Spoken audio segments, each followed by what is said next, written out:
Além dos testes, né, de exames clínicos, nós também temos uma parte do protocolo que são os exames complementares, tá? Então, eles são realizados após a abertura do protocolo, né, ou então após a segunda avaliação.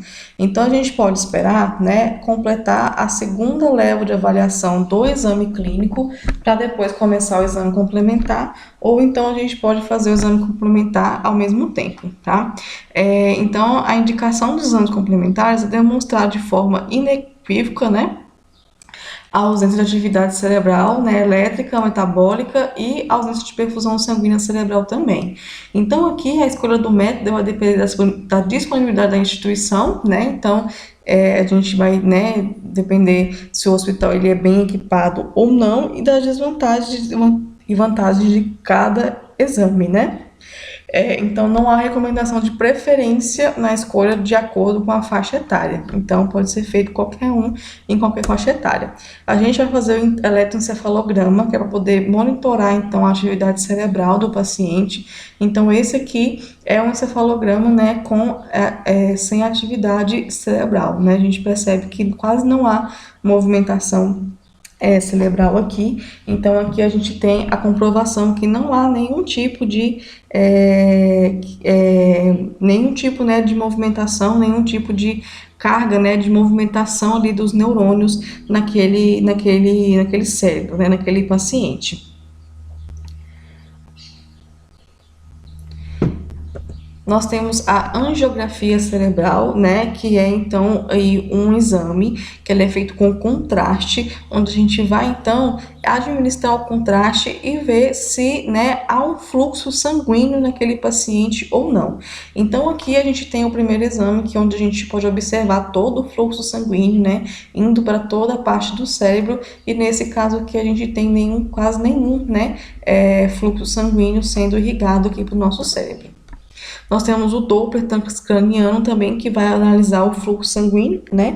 Então, aqui a gente tem um primeiro exame que constata que há fluxo, e aqui a gente tem o exame que constata que não há fluxo cerebral no paciente. E aí, depois que a gente for realizar, né, todos esses exames, tanto os exames, né, clínicos e depois, após isso, fazer os exames complementares ou então fazê-los ao mesmo tempo, né, a gente vai então ter o término do protocolo. Então, como que a gente vai prosseguir? Lembrando sempre que a gente tem que ter 2 exames clínicos, tá? O teste de apneia deve estar positivo e o exame confirmatório compatível com morte cefálica, que são os exames complementares, também deve ter pelo menos um compatível. Então, aqui a gente vai ter o processo de morte, né? E aí a gente vai fazer a análise das condições clínicas daquele paciente, vamos informar a família que houve morte cefálica, né? E só após isso a gente então vai verificar se o paciente ele é um potencial doador de órgãos, e aí a gente vai, se autorizado, fazer a captação, ou se a gente tiver uma contraindicação de doação de órgãos, né, principalmente negativo da família, a gente então vai suspender o suporte avançado de vida, liberando assim então o paciente.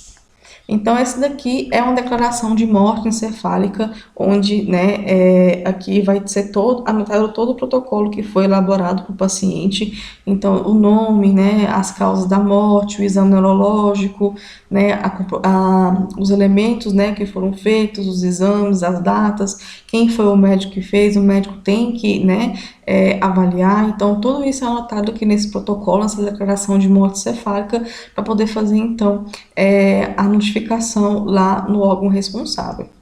E aí, depois que a gente fizer a constatação, que a gente fizer todo o protocolo, a gente vai então partir para a entrevista familiar. Então, a gente vai entrar em contato com a família para tentar explicar a causa da morte do paciente e tentar, né, confortar e ajudar nesse momento, né, de angústia. Então, a gente vai programar a reunião com a presença dos familiares mais próximos, né? Geralmente aí de primeiro até segundo grau, ou então responsável legal. A gente vai escolher sempre um local privado, a gente nunca vai conversar com o paciente no meio do corredor, né, etc. Com boa iluminação e ventilação. Aqui a gente está promovendo um bom ambiente para o paciente receber essa notícia, né, e que tenha água e papel toalha sempre à disposição, para caso ele fique nervoso, precise tomar alguma água, ou então precise de papel para poder enxugar suas lágrimas. Não fale sobre doação de órgãos, tá? Antes da gente concluir o protocolo. Então aqui a gente vai somente informar o paciente que o paciente teve morte cefálica. A gente vai revisar toda a história clínica do paciente para que caso o familiar tenha alguma dúvida, a gente possa sanar, né, essas dúvidas. E aí a gente vai eliminar barreiras físicas também que possam estar presentes na sala. Então o nosso corpo ele deve estar, né, de frente para o corpo do familiar que vai receber a notícia. Nós vamos nos sentar, né, sempre se atentar para a comunicação não verbal, então a gente nunca vai cruzar braços e pernas, porque isso impede que a pessoa receba a mensagem adequadamente, né, vamos desligar nosso celular ou pelo menos colocar ele no silencioso. Vamos fazer um resumo de todas as informações, né, desde o início, como o paciente foi internado, né, da história clínica dele, como que ele evoluiu para a morte encefálica, né, e sempre lembrando que a gente vai ter que utilizar linguagem simples, né, e evitar termos técnicos para que a família entenda realmente o que está acontecendo com seu familiar. Nós vamos esclarecer as dúvidas da família, né, certificar que a família compreendeu realmente que o paciente está morto, né, que não há nenhuma chance de volta. Permita, né, o silêncio do paciente, do familiar, se ele precisar de um tempo. E aí, após a comunicação do óbito, né, pela equipe médica da UTI, o profissional, né, de capacitação de órgãos, ele vai conduzir a entrevista familiar e oferecer a possibilidade de doação. Então a gente só vai, a gente só vai comunicar o óbito e vai ter um profissional adequado, tá, de captação de órgãos, treinado para isso, para conversar então sobre a possibilidade de doação.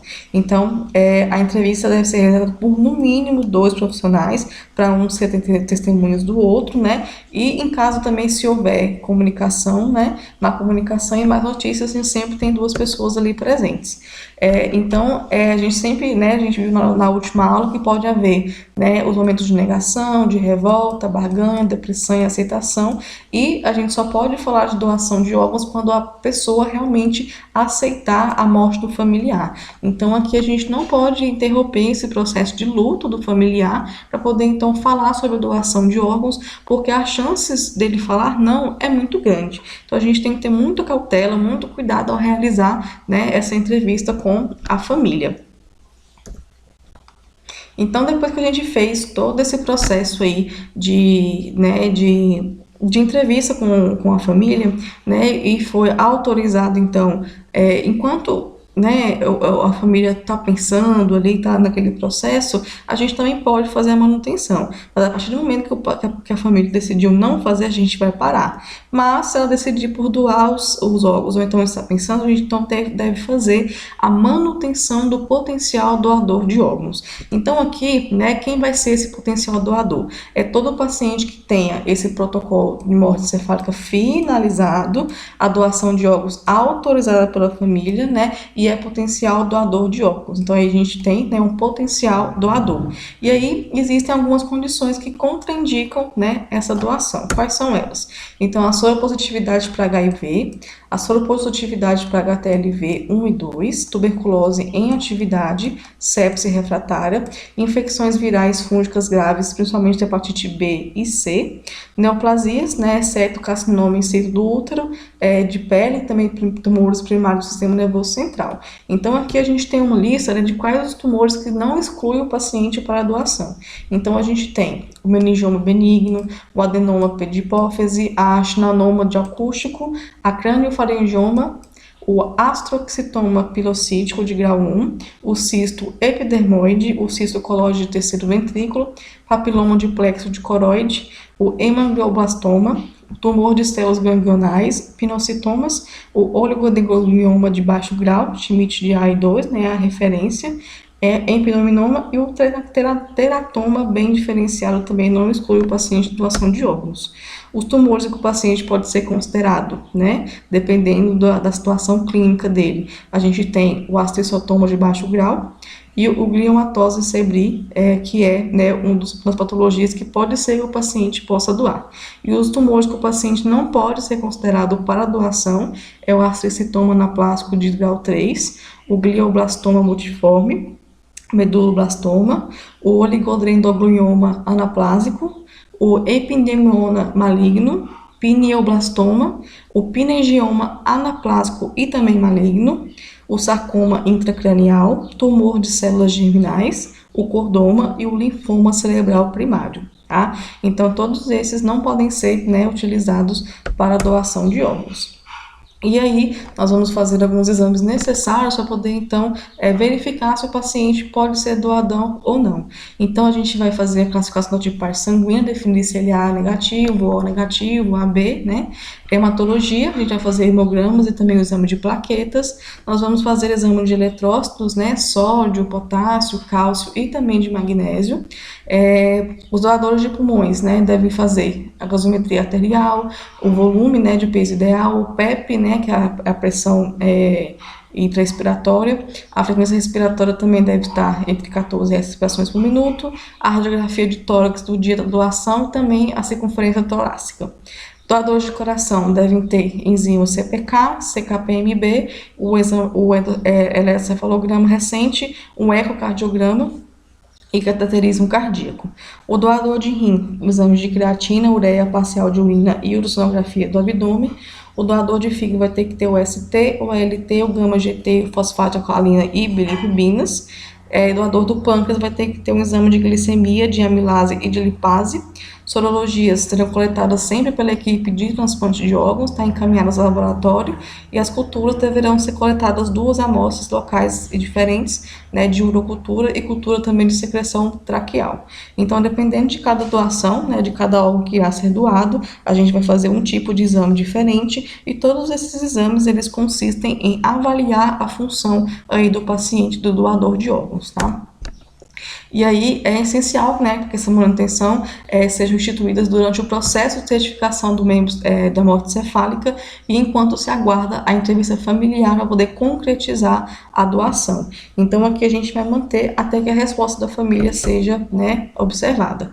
A temperatura corporal do paciente deve sempre se manter acima de 35 graus, né, idealmente aí de 36 a 37 graus Celsius, e reverter a hipotermia, né, aquecer o ambiente, usar termas térmicas e infundir líquidos aquecidos. O suporte hemodinâmico, a gente vai monitorizar a pressão arterial, né, tratar a hipertensão, se houver, iniciar drogas antihipertensivas e manter a pressão arterial aí maior que 65 e a pressão arterial sistêmica maior que 90.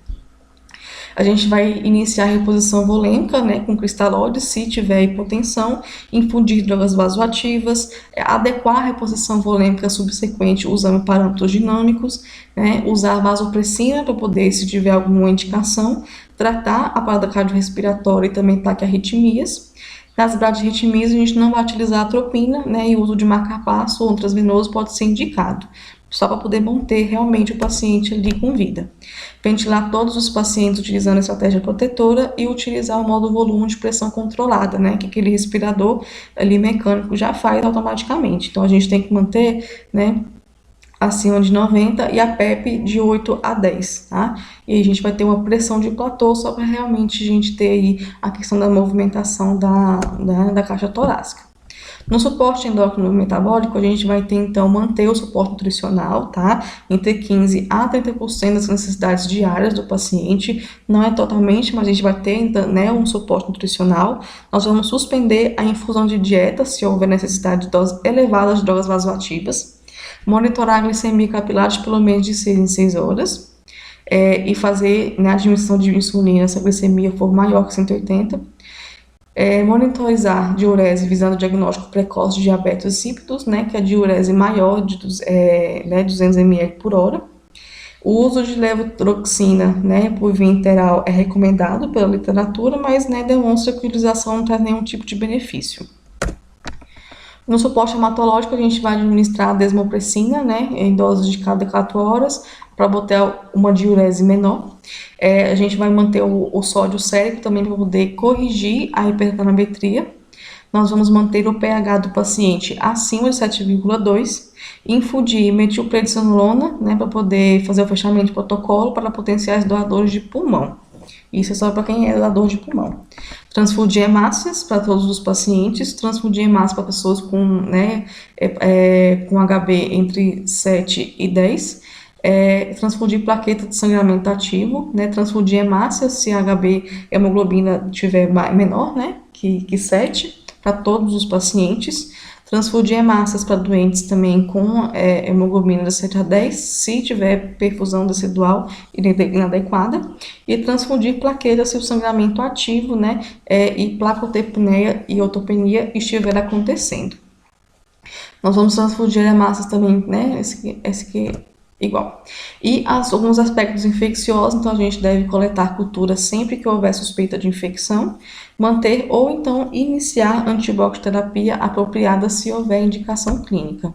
E os cuidados com as córneas, então, são os colírios e pomadas que podem ser utilizados, mas não são indicações obrigatórias, e devemos manter as pálpebras fechadas e protegidas com gases umedecidas com solução isotônica.